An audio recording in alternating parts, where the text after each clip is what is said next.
Hey, everybody.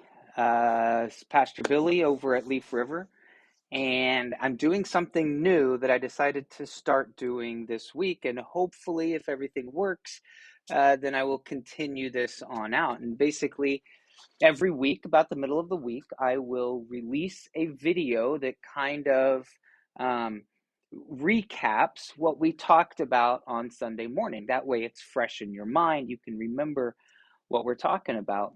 Um, I'll also there may be times when the recap has additional information, or maybe even covers a different a section of the passage that would be interesting to you. So, I want to encourage you guys to stay connected with this stream as well, to be able to stay connected with what's going on around here, and be able to keep the message front and center in your mind as you move on throughout your week. So, this Sunday, we started a brand new series on this guy named Abram, right? We saw how Abram is actually a descendant of Noah through Noah's son, Shem. We saw that Shem is actually the line of people named the Semites, and that's a really interesting connection. We also saw that Lot is Abraham's nephew, and so we saw those connections were made,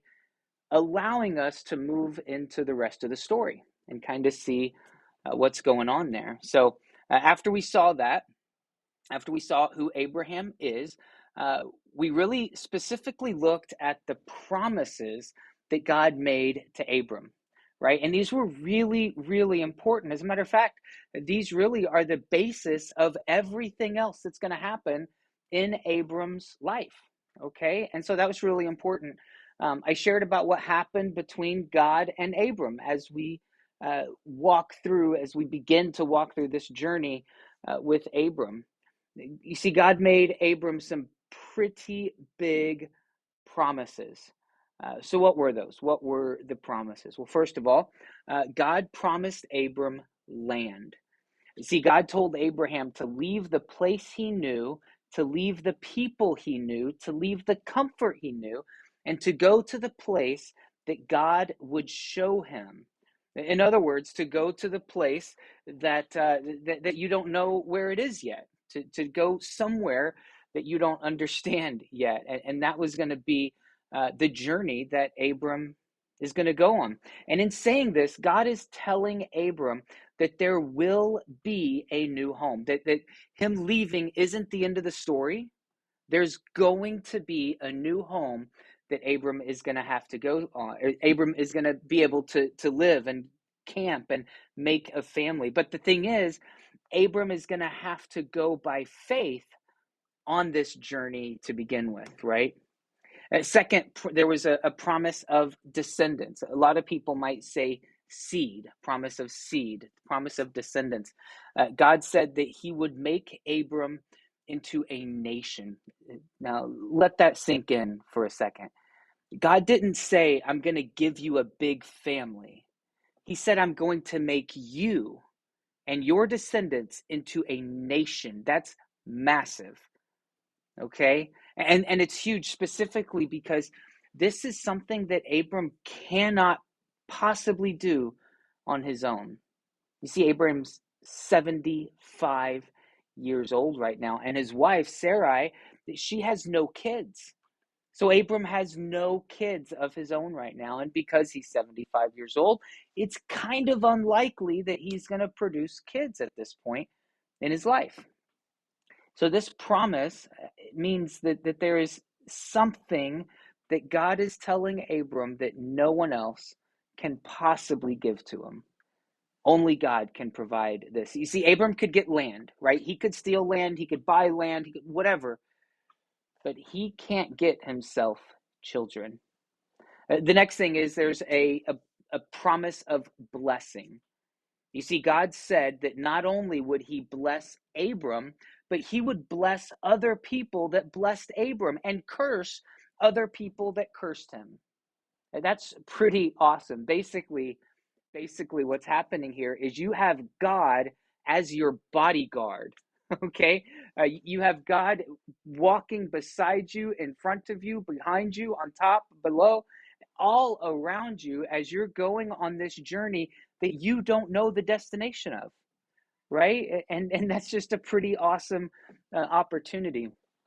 And so here we have God lay out this great opportunity for Abram. But what did Abram do with that opportunity? Well, honestly, he blew it. He blew the opportunity. You see, as we continue reading in Genesis 12, we see that Abram got pretty scared when he was coming up to this place called Egypt. The thing is that Egypt worshiped various idols, right? And they did not necessarily, or they did not worship the one true God, the God that Abram worshiped. They worshiped these other inanimate objects. And because of that, they maybe didn't have the same morals as Abram had. So what did they do? You see, Abram was scared because Sarai was a beautiful woman. And Abram was scared that the Egyptians were going to see her beauty and kill him to get her. Now that's scary. I'll be right there with him. That's scary. The problem is, Abram trusted his fear more than he trusted his God. You see, what happened is Abram decided, hey, Sarai, go ahead and tell these people that you're my sister. Okay. And if you tell them that you're my sister, then that means that they will treat me well. They will do good things for me and they won't try to kill me and just take you. Isn't that messed up? Listen, men, husbands, soon to be husbands, eventual to be husbands, fathers, whatever, men, we are supposed to protect our families and our bride. And here Abram is selling his bride out in order to save his own neck. It wasn't a total lie, right? Because Sarai was his half sister, which is a whole conversation we can have at another time, but it wasn't the total truth. Abram was trying to get by on a technicality. Have you ever done that? I mean, where you rationalize your sin in order to make it seem not so bad? I know I have. But here's the biggest problem with what Abram was doing, though. You see, God promised Abram that he was going to give Abram children, and he has none at this point. God also promised Abram that he would protect Abram. But remember, he said, I will bless those that bless you, and I will curse those that curse you. In other words, when people treat you well, I will treat them well. But if people harm you, I will harm them. It's an amazing promise from the God of the universe. However, Abram gets too scared and thinks maybe God isn't really serious, or maybe God can't actually protect me. I don't know exactly what was going through Abram's mind, but whatever it was, Abram decided that he needed to help God by taking care of things his way. So he lied to protect himself. And that's sad. Because now, for all time, Abram is known as the guy who had so little faith in God at this time that he sold out his wife in order to protect himself. Now, all of that leads up to your response. How will you respond to the promises that God made you? Has God made you any promises? That's really the first question, I guess. And if you're a believer, meaning that you have believed and accepted that you are a sinner and that there is a debt due for your sin, and you believe that Jesus came and lived a perfectly sinless life and then died the death you deserve, you believe that Jesus then rose from the dead and ascended into the glory of the Father, then there are promises made to you. First of all, we see John 3:16. For God so loved the world that he gave his only son, that whoever believes in him should not perish, but have eternal life. That's a promise that gives us an eternal state of being with God. But there's even more than that. As if that's not enough, there's more.